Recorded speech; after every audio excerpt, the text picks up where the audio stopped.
Hi, Arrow. How are you guys doing today? We're well. Amazing. How are you? Doing absolutely fantastic. This is such an honor to be talking with you because I love rock, paper, scissors. And I'm so glad that you guys have teamed up with Nickelodeon because the outreach now, oh my God, people are finally going to get to see this and experience it. No, I agree with you. We've been working on this for what feels like years and years and years. And to finally have it come out and to be able to share this tale of roommates going through life together with friends that I've known for over a decade is amazing to me. I'm so glad that you brought that up. And the reason why is because it really does feel like that you guys do have that friend connection. Because, I mean, I sit there as an adult laughing my butt off going, wait a second, this is a kid's show. No, it's not. It's an everybody show. I love that you see that. Yeah. It is an everybody show. And we have our battles and we have our conflicts and we try to strive to be liked and get our goals met. But underneath it all, you should hear the Turtle soundtrack of I can't see me loving nobody but you. No matter how much we fight, that is the underscore of the life of rock, paper, scissors. We love each other. We hate each other. We're going to get it done. And the thing about it is that Nickelodeon, do I understand this correctly, that it's going to be at 5:30 weekdays, or is it going to be just once a week? No. There's a lot of episodes of this coming out. Oh, that is so cool. When Ron said we've been working on this for years, I don't think he was kidding. I think it's like every day for starting the 12th for like a while. Wow. Yeah. Wow. You're totally spoiling us. So the characters, what's so fascinating about this is that it creates conversation between the people that are watching it on the flat screen in the way that out of all the characters on there, one of us is one of them. And I think that's so neat, the way that you guys bring it together like that. You represent us. I like that you say that because that's what I've found just from the feedback that I've gotten as we see the clips go up with us arguing together. And I've had people going like, oh, Scissors is so me or I'm the rock in that situation. And I think that it really captures our personalities and how different that we are from each other. But and I think that's one of the best lessons of it, that people who are different kind of fill in what each other lack. Yeah. And that's what we do for each other as roommates in this show. Yeah. And Paper is the inventor. We all like to be creative. And I just love the way that Paper has to deal with, being that inventor. And then when somebody comes in, he's got his brain talking to him. So, I mean, it's so amazing how, we're all part of this journey with you. The times that the most times that I lost my voice recording the show is when Paper's brain is screaming at Paper, which happens a fair amount. There's also, I think, one of my favorite there's a lot of great montages because the show can go anywhere. It can break time and reality and get out of the apartment, which is a lot of fun. But there's a very long montage of things that Paper has built that exploded and caught fire. And it's one of my favorite gags in the show. One of the things that people, if they found it on YouTube, they would notice that it is about the shorts, but on YouTube, they bring the shorts together to create like a 35-minute episode. Is that the way it's going to be on Nick as well, where it's going to be all the shorts glued together as one? Yeah, I think they're 11-minute standalones, I believe. And so, right. Each they might be bookended. Yeah. And Ron was saying this earlier, that they're standalone episodes. One need not start from the very beginning. You can watch any episode at any time. They're modular and they're fun. And it's like Memento.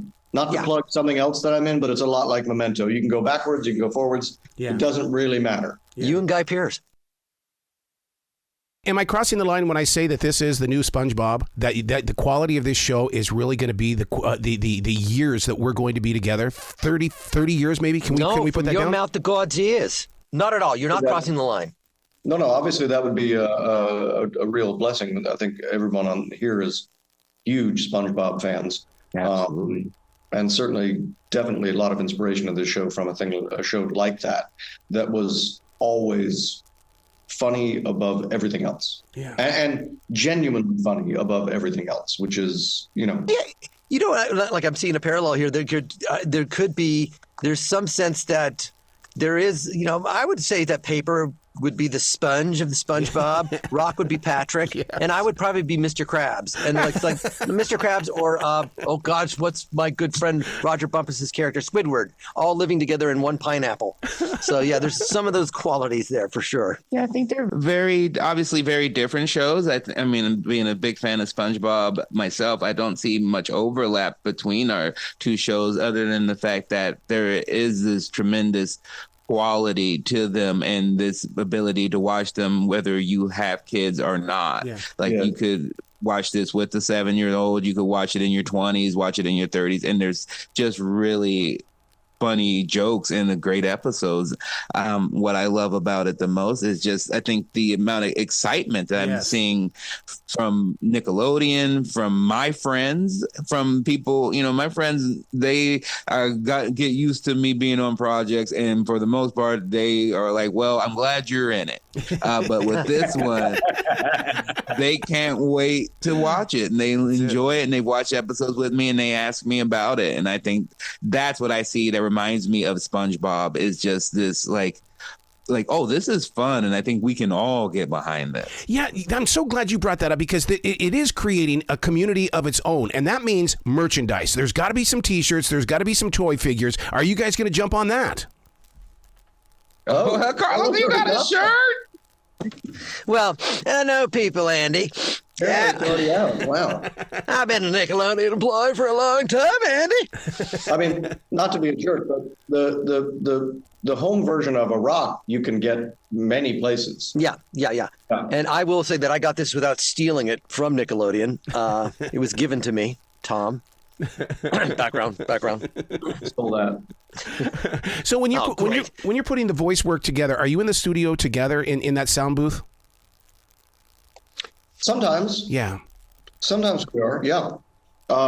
Sometimes we're very, very far spread out around the country, but sometimes we're also in one place. So honestly, it depends. But it does, and it's very difficult because, as Tom says, I never leave my booth, so it makes it hard for us to be together.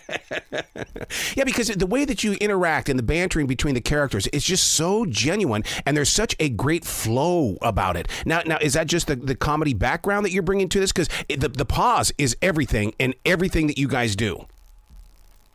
Well, I think it's the writing, not to, not take credit. I wish I could take all the credit there, but the writing is amazing. Kyle and Josh, who have a tremendous comedy background of their own, I think that's what allows them to have people like Carlos and Tom and I just really respond to it and be like, yeah, I'd love to do it. And not only that, the guests like Jason Alexander and Melissa Villaseñor, Eddie Pepitone, they have a tremendous love of comedy.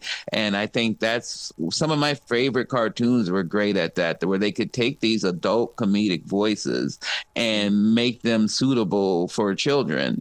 And I think this show does that very well. Wow. And the journey, like you said, this is several years of putting it together, and now you get to celebrate it on Nickelodeon every single night at 5:30. It's fantastic. Right after the Super Bowl. Like, what a launch. Oh my God. Look for us in Super Bowl ads. Super Bowl on Nickelodeon. Hey, guys, please come back to this show anytime in the future. The door is always going to be open for you. Thank you. Well, you be brilliant today, okay? I think he was talking to me. Thank you. You're so sweet.